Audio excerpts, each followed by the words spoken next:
The sun was setting over the dry, empty fields. The rancher rode slowly on his old horse, dust rising behind every tired step. His face was hard, but his eyes were full of pain. For years, he had carried the weight of a loss too heavy to speak. His only son had died, and since that day the world felt hollow. But on this evening, something unusual caught his gaze. Near the broken fence, a small figure moved, weak and trembling. It was a boy, skinny, starving, his clothes torn like rags. The rancher froze. His breath grew heavy. The boy lifted his head, and for a moment, time stopped. Those eyes, that face, it was like looking at a ghost. The rancher whispered, almost afraid of his own words, "He looks like my dead son." The rancher's land stretched as far as the eye could see. Dry grass waved in the wind, broken fences leaned under the weight of time, and the sound of cattle bells echoed in the distance.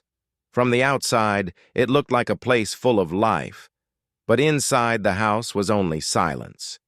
The rancher woke every morning before the sun, as he always had, but now there was no cheerful voice to greet him, no footsteps running down the stairs.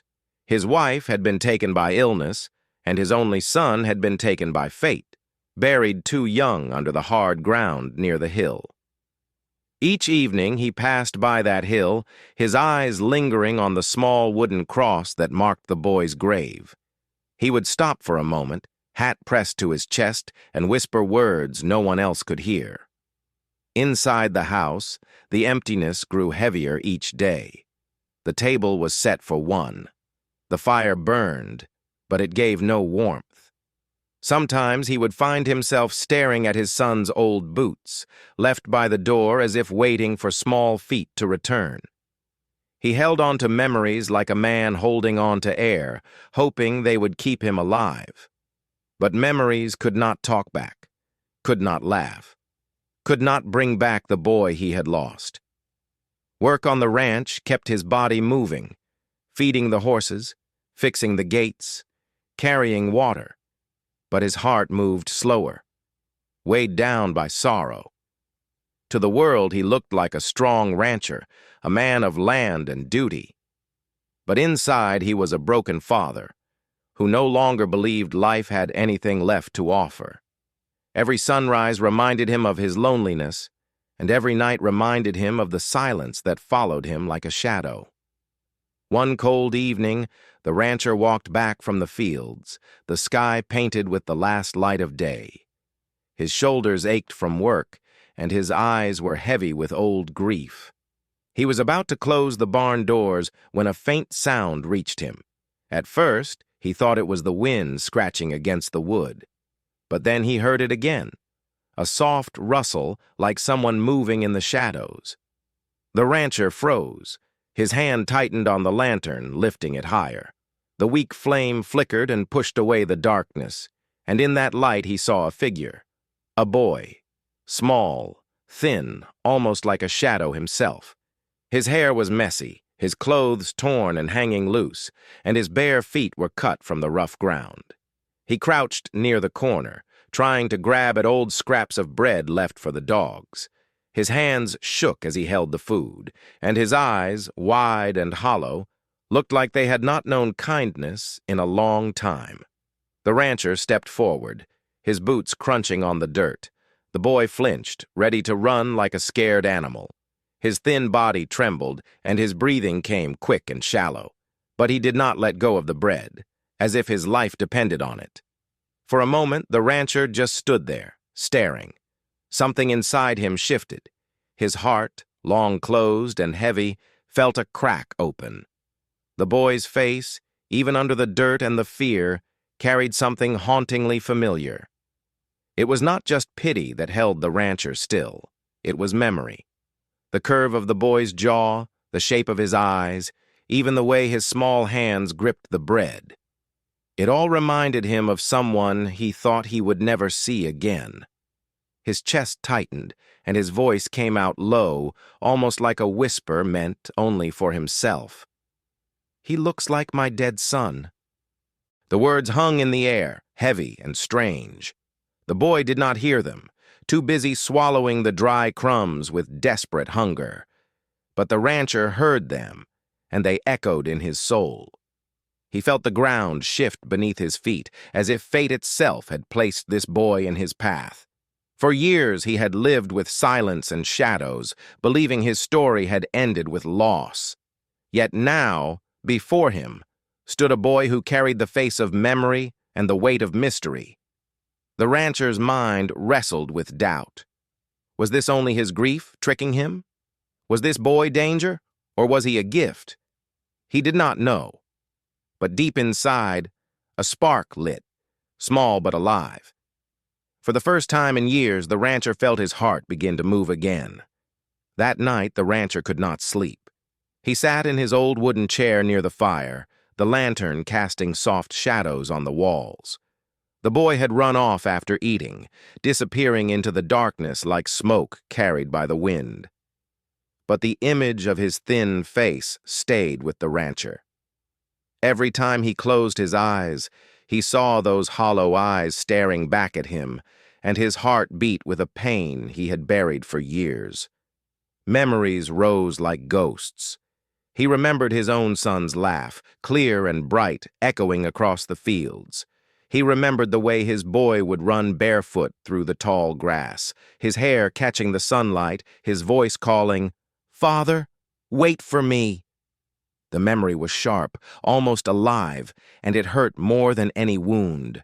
The boy by the barn had looked just like that, hungry, fragile, but with the same shape of eyes, the same fragile hands, as if the past had walked back into his life.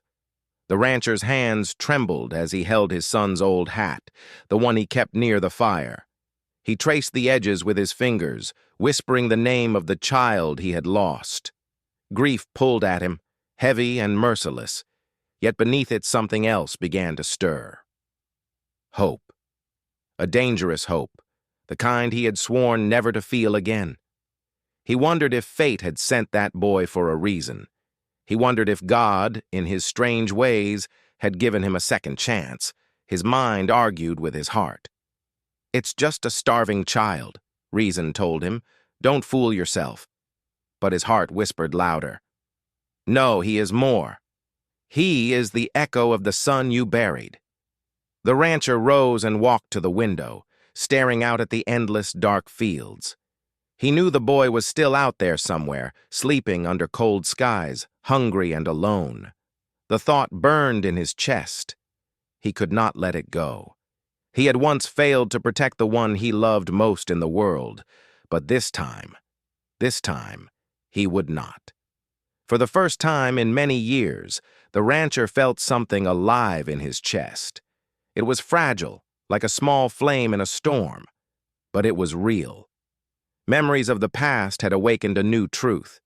His story was not over, and neither was the boy's.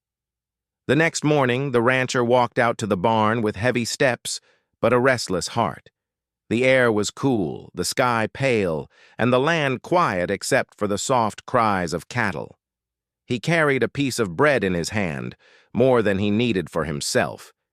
He did not say it aloud, but deep inside, he hoped the boy might come again. His eyes scanned the corners, the shadows, the broken fence line. At first, nothing, only silence and the rustle of dry grass in the wind. But then, just as he turned to leave, he caught sight of a small figure hiding behind a wooden crate. The boy was back. His eyes darted like a frightened animal's, half ready to run, half starved enough to stay. The rancher stopped, not moving closer. His voice was calm, low, and steady. "You don't need to steal," he said softly. The boy's body tensed, but he did not run. His eyes locked on the bread in the rancher's hand. Hunger pulled harder than fear. The rancher placed the bread on the ground a few steps away, then slowly stepped back. For a long moment the boy hesitated, his chest rising and falling fast, like a cornered bird. But finally, he moved forward, crawling slightly, grabbing the bread with both hands, and eating as if the world would take it away again. His eyes stayed on the rancher the whole time, suspicious, measuring every move. The rancher watched in silence, his heart aching. He wanted to ask questions. Where are you from? Who are you running from? But he knew the boy was not ready. Trust was like a horse not yet broken. Push too hard, and it would bolt. So he stayed quiet, letting the boy eat, letting the silence fill the space between them. Slowly, the boy's shoulders lowered. The fear in his eyes softened, though it never disappeared completely. When he finished, he wiped his mouth with the back of his hand, then backed away toward the shadows. The rancher did not chase him, did not call him back. He only nodded once, as if to say, "I will be here. Come again." That night, when the rancher returned to his chair by the fire, he felt something different. The loneliness that had wrapped around his life like chains had loosened just a little. A bond had begun, not strong, not certain, but real. It was fragile like glass, but it was there. In the boy's hunger, in his eyes, and in the rancher's quiet choice to give instead of turn away. For the first time in many years, the rancher felt less like a man waiting for death, and more like a man waiting for tomorrow. Days turned into weeks, and the boy kept coming back. At first, it was only for food. He would appear near the barn at dawn or dusk, always hiding in the shadows, always watching before he moved. The rancher never rushed him, never forced him to speak. He would leave bread, milk, or a piece of meat on the old wooden barrel, then step back and wait. Slowly, the boy began to stay longer after eating. He would sit near the fence, his eyes following the horses, his small fingers running across the dirt as if drawing shapes no one else could see. Still, he rarely spoke.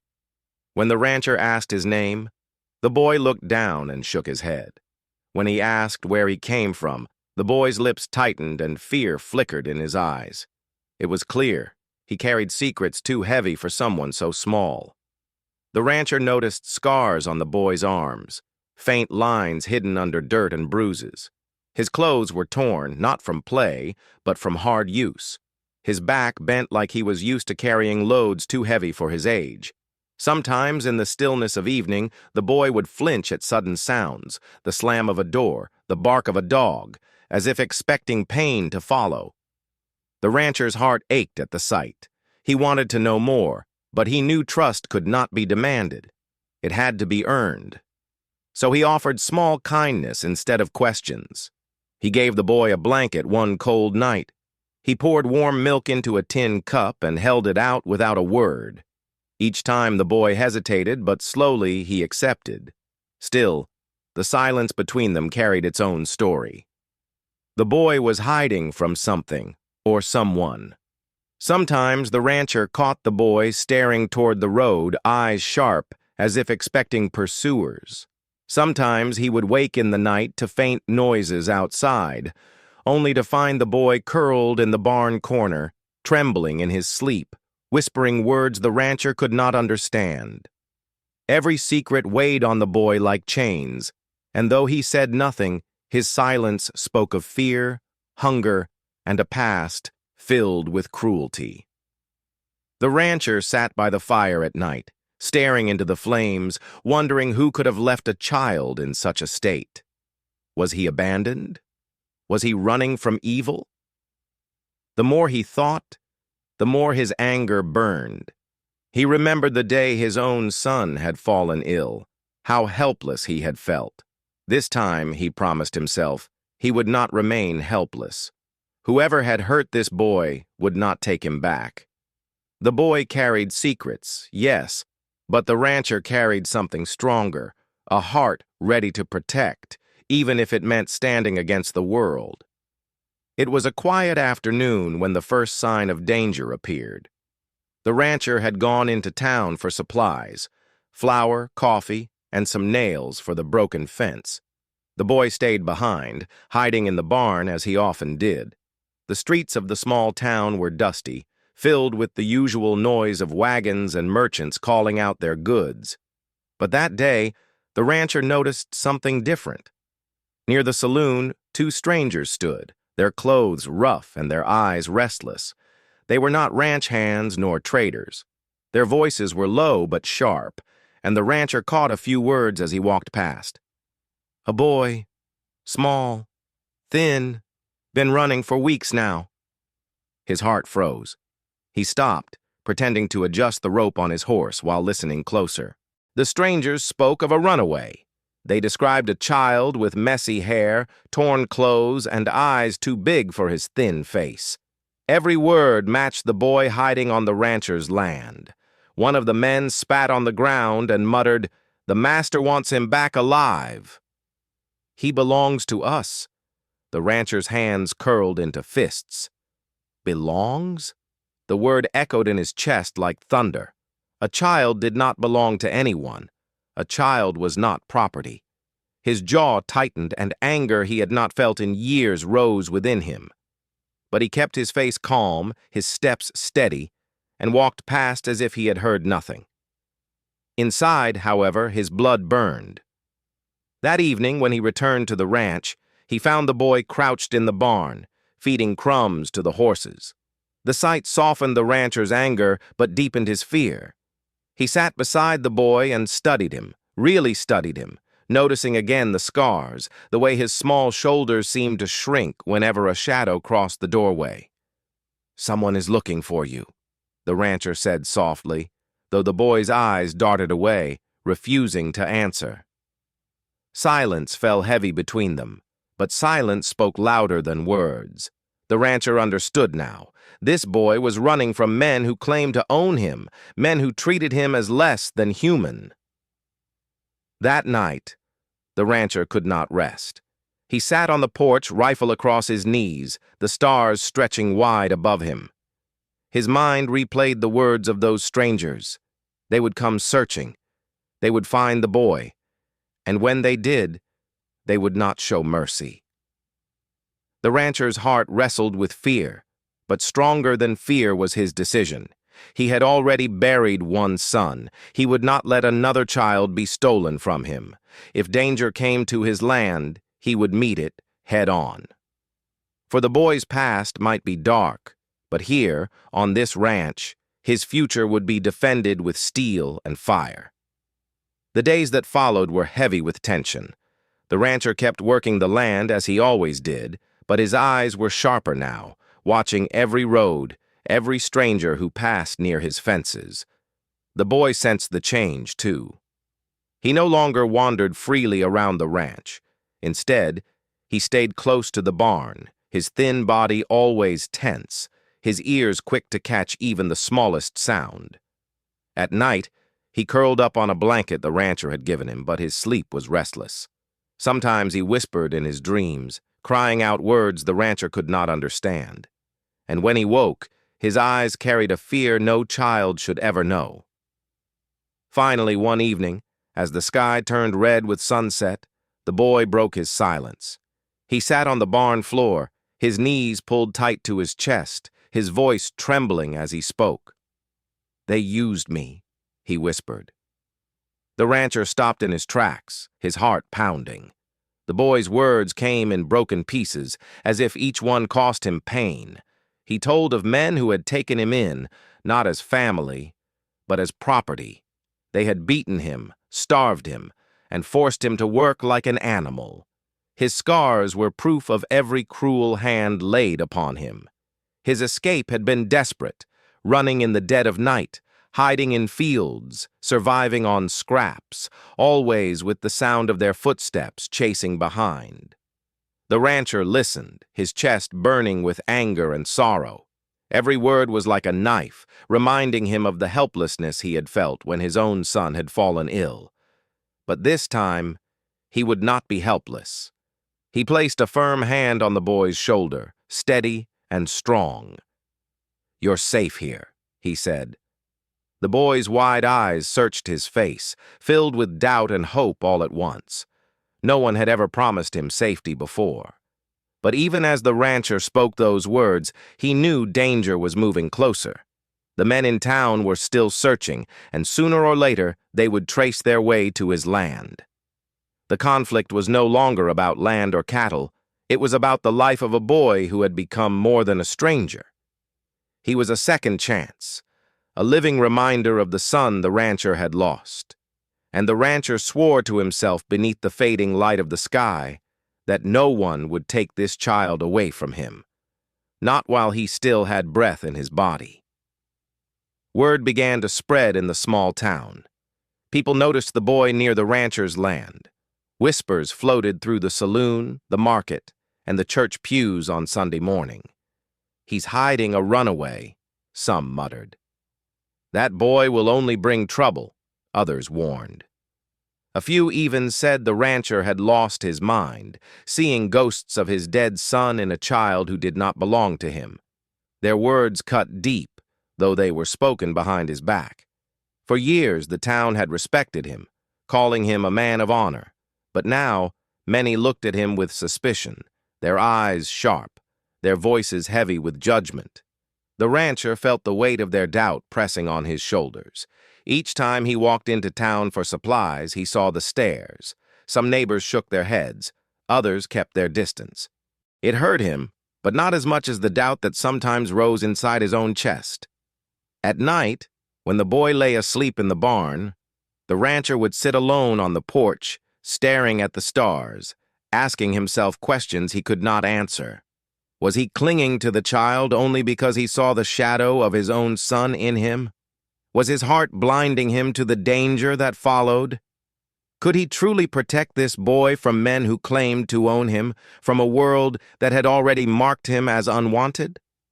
The boy, too, sensed the change. He noticed the way townsfolk looked at him with cold eyes whenever he dared to walk near the road. He noticed how the rancher sometimes sat in silence, his jaw tight, his hands folded too firmly as if holding back his own storm. One night, the boy asked in a trembling voice, "Will you send me away too?" The words pierced the rancher's heart. He turned to the child, his voice steady but heavy with truth. "No, son. Not as long as I can stand on my feet." Yet even as he spoke, he felt the shadow of doubt whispering in his ear. What if standing on his feet was not enough? Shadows of doubt stretched across the ranch like long, dark lines at sunset. The world outside saw only risk, danger, and burden. The rancher saw something else. A boy worth saving, a life worth protecting, even if the cost was heavy. But doubt lingered, waiting for the day when fear and faith would finally collide. The night was heavy with silence, the kind that warns of something dark approaching. The rancher had been uneasy all day. Even the cattle seemed restless, their low cries echoing across the empty fields. The boy stayed close, his eyes wide, sensing the tension in the air. The rancher sharpened his old rifle and kept it near the door. His hands were steady, but his heart was a storm. He knew this night would not pass quietly. Somewhere out there, the men who hunted the boy were moving closer, and the rancher could almost feel their footsteps pressing against the earth. It began with the sound of horses, hooves striking the dirt road in the dead of night, slow at first, then louder, heavier, like a drumbeat of war. The boy jolted awake in the barn, his small body trembling as he ran to the rancher's side. Lantern light flickered across the wooden walls as shadows grew long and sharp. The rancher's jaw tightened. He had waited for this moment, but now that it was here, the weight of it pressed down like iron. He pulled the boy behind him and whispered, "Stay low. Stay quiet." Then came the voices, harsh, cruel, carried by the wind. "We know he's here," one of the men shouted. Another laughed, a sound as cold as steel. The rancher stepped onto the porch, rifle in hand, his silhouette outlined against the lantern's glow. 4 men on horseback waited at the edge of his land, their faces hidden by hats, their eyes burning with greed and malice. One raised a hand and sneered, "That boy belongs to us. Hand him over and no harm will come to you." The rancher's voice was steady, but his chest burned with rage. "No child belongs to you. Not now. Not ever." The standoff stretched into silence. Then, like lightning, chaos struck. One man fired a shot into the air, the sound splitting the night. Horses reared, dogs barked, cattle roared in fear. The boy cried out, ducking behind the porch rail as bullets ripped into the wooden posts. The rancher fired back, his old rifle roaring with the fury of a father protecting his home. Sparks flew, wood splintered, smoke filled the air. The land that had been so quiet now thundered with violence. Through the chaos, the boy's fear turned into something else. He clenched his fists, his eyes blazing with a courage he didn't know he had. He refused to be dragged back into the shadows of pain, and as the storm of danger raged across the ranch, the rancher and the boy stood together, not as strangers, not as a broken man and a runaway child, but as something more. A family forged in fire, ready to fight for the right to survive. The gunfire did not stop. Smoke rolled across the yard, and the night echoed with shouting voices and the wild cries of frightened animals. The rancher reloaded his rifle with steady hands, but inside his chest his heart pounded like thunder. He knew he could not hold them off forever. The boy crouched behind the porch rail, his small body shaking, eyes wide with terror. Every shot made him flinch. Every shout reminded him of the chains he had escaped. But in the middle of that storm, something stirred inside him. A spark, a voice that whispered, "Not this time. I will not go back." The rancher turned his head for a moment, shouting, "Stay down, son! Don't move!" But when he looked again, he saw the boy crawl toward the barn, low and fast, his face set with determination. Fear still clung to him, but courage was stronger now. The boy grabbed a loose wooden plank from the barn wall, his small hands gripping it tight like a weapon. He stood behind the rancher, not hidden anymore. His voice cracked but did not break as he shouted toward the men, "You can't take me! I'm not yours!" The words cut through the chaos like lightning. The men froze for a moment, stunned that a child dared to challenge them. Their sneers twisted into anger, but the rancher felt pride swell inside him. The boy who once hid in shadows now stood in the open, refusing to bow to fear. A bullet shattered a lantern near the barn, flames spilling onto the ground, lighting up the boy's face. In that glow, the rancher saw not weakness, but strength. The boy's courage fed his own, giving him power to fight harder, to protect fiercer. The boy swung his wooden plank at one of the attackers who had rushed forward on foot, striking him with all the strength his small arms could give. The man stumbled back, cursing, surprised by the child's defiance. It was not much, but it was enough to tip the balance. The rancher fired again, his shot ringing true, forcing the rest to scatter behind their horses. The fight was not over, but the tide had shifted. The boy was no longer just a frightened runaway. He was a fighter, a survivor, and in that moment, he proved he was worthy of the new life the rancher was ready to give him. When the smoke cleared for a breath of silence, the boy's chest rose and fell fast, his face streaked with dirt and sweat. He looked at the rancher with wide eyes, half expecting anger for disobeying orders. But instead, the rancher gave him a firm nod, his voice low and proud. "That's my boy." The night grew quiet after the storm of gunfire. The attackers had fled, their shouts fading into the dark hills. Smoke hung in the air, and the smell of gunpowder mixed with the sharp scent of burning wood. The rancher lowered his rifle slowly, his arms heavy, his breath ragged. Around him, the land bore scars of the fight. Splintered wood, broken fences, lantern glass shattered on the dirt.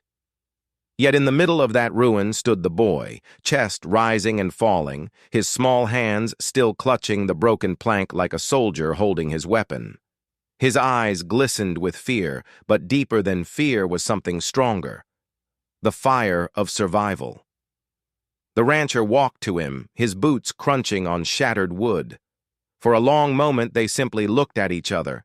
The man scarred by loss, the boy scarred by cruelty. Neither spoke, but in their silence, something powerful passed between them. The boy's lips trembled as he whispered, Why did you help me? You could have let them take me."